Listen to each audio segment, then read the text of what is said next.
Bonjour et bienvenue dans votre rendez-vous habituel, la Minute Juridique et Financière d'HomeClick. Aujourd'hui et comme promis, voyons l'intérêt du démembrement de propriété.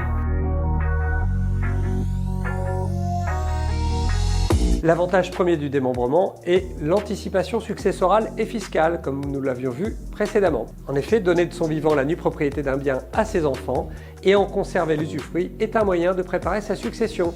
De cette manière, la personne pourra continuer à vivre dans le bien ou à le louer, tout en décidant à qui ce patrimoine sera transmis, d'une part, mais également de profiter de certains avantages fiscaux. Et oui, les droits de donation sont réduits pour les biens démembrés. Ils ne sont pas calculés sur la valeur totale du bien, mais en pourcentage en fonction de l'âge du donateur, qui restera usufruitier. Vous l'aurez compris avec ce tableau récapitulatif, le démembrement réduit donc considérablement les droits de succession. Au décès du donateur, qu'on appelle l'usufruitier, les enfants nus propriétaires deviennent plein propriétaire du bien sans avoir de droits supplémentaires à payer. Pour aller plus loin, Stéphanie va vous en dire plus.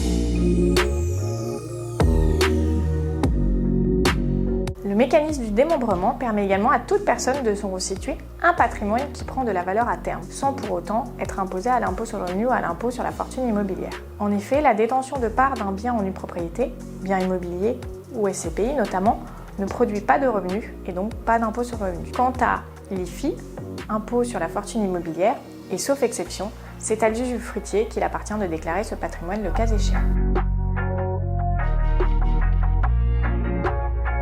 Merci beaucoup Stéphanie pour tous ces éclairages. Je vous propose de prendre congé et de vous retrouver très prochainement pour aborder tous les modes de détention. À très bientôt.